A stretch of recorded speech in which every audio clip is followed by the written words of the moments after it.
Well, there are several. I mean, several successes. Number one, we have individuals who graduated. Some of them are at West LA College or different colleges, majoring in music. They went through our program, and one of the successes is that it kind of mirrors what's happening today. It's not an old school type of music program. You know what I'm saying? It introduces a lot of times kids at home don't have computers where they can work on, and so they can do that. It opens up the door for the kids to be able to not only do music production and everything else, but it also opens up the door for them to be involved in some kind of IT work and different things like that. So it kind of opens them up to a lot of where the industry is going in the future, because we don't have the industrial job that we used to have in the community. So, yeah.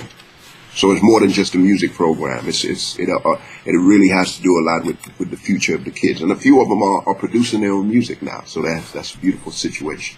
That's wow. Okay. Well, beyond that, the other thing that I think you also do is that you also, it says here, you're the CEO of Zealot Music. As well. So tell the people, what is Zealot Music about? Yeah, well, Zealot Music, man, I mean, to make it real short and sweet, is that we're into human development.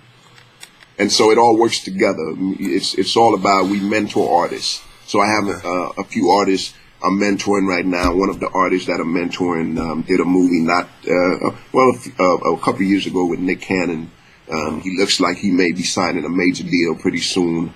I'm mentoring him. I feel like we need a whole lot of mentors in the industry, because a lot of these cats get into the industry and with all the success, they just crash. And so we need a lot more mentors, mentoring a lot of the young brothers and sisters who are in this industry. So I'm just trying to do my part there.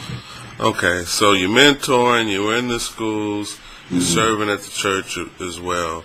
Yeah. How do you pull that off every day mentoring?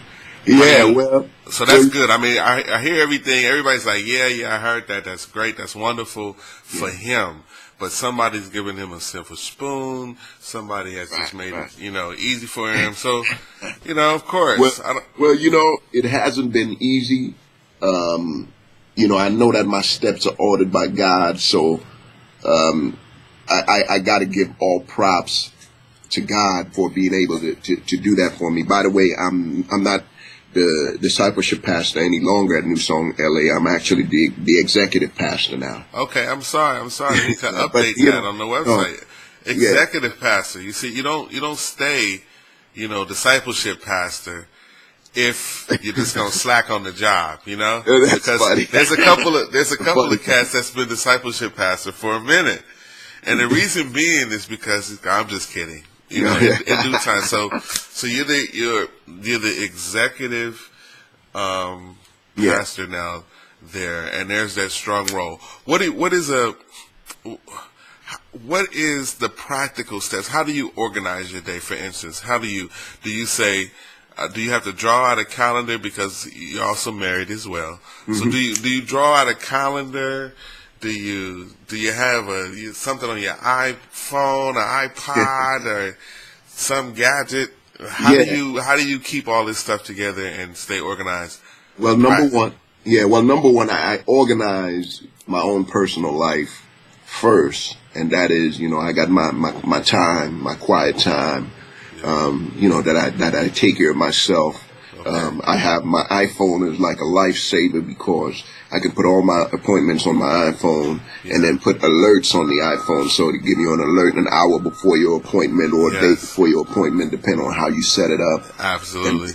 And then for the church, I may take one day to do this. I got meetings on Tuesdays. I may go out and meet with city officials on Thursdays and different things like that. So I pretty much have it mapped out, and I pretty much have it scheduled, because if I don't, then it don't get done. Okay, so scheduling is critical. Well, planning is crucial. I think that's a nugget. And of course I'm married, so with my wife, Wednesday nights are normally our date nights, and so That's why I couldn't do it on Wednesday night, do this interview on Wednesday night. That's normally her night. And of course, we have other, times in between, but absolutely, yeah, absolutely had to do that as well. And you hear that for any of the married men that are listening, please take notes. Pen required moment. Pen required moment. Take notes because you have to make time for the spouse. Yes. Because if you don't, it crashes, baby. You're probably wondering, how do I know that? I can tell you I know that. But anyway, so I want you to share this. How many in the past decade, maybe, how many disasters have you traveled to, and how many different countries have you been in? Let's see. Went to right after Katrina. Went to New Orleans. Went to. I've been to Guatemala. Guatemala was one of the inspirations for the show as well. Mm-hmm. I've been to Vietnam. A lot of my philosophies on what I do and how I execute mentorship came from the Viet Cong strategy when they were fighting America. I went to visit the site. Yeah. I've been to Africa, Malawi. I mean, of course, the motherland's always on a whole nother level. So that was like my highlight. And of course, tons of other countries in the Caribbean and different places like that. Thailand. I've been to Thailand about 6 times. Gone there to raise money for different. Raise money here in the U.S. for different situations in Thailand. After the tsunami, we raised a lot of money for them, and of course we partner with organizations over there as well. Mm-hmm. Yeah, and so and on my radar we have India, Mexico City, and some other places as well on the radar. Nice. So, all right, why do you do that, Selah? Why you do that, Joe? Why'd you just ask why all these places? Did you just want to just, tell the people, his passport is just, well stamped up? No. How can you say, a practical person who says, man, I want to do what Q did, because I'm in the game right now. I'm not going to be in the rap game that long. And I'm already a believer, even as well. You can say even he's a Christian. You can even go there. I'm just saying, what do you tell him so he can accomplish the same things that you have accomplished, gone to places and doing all this crazy stuff with the community? And for me, I'm going to make this award called, I don't know what I'm going to call it. Maybe I think I'm going to call it like the Golden Citizen Who Cares, or Caring Citizen Award, because how do you go from just being a regular cat in a ministry to being able to serve, and you didn't mention how you're out there on Skid Row every Friday night with your peoples as well. That's a ministry you had popping for a long time as well, and you would be out there consistently.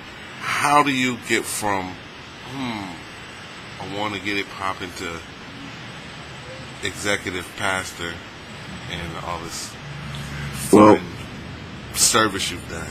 Yeah, well, I think a couple things. Number one is consistency. And number two, it can't be about you. Number three, it's obedience to whatever you feel your call is. And because there's going to be times when people are not going to be down with you. There were times when I was on Skid Row all by myself.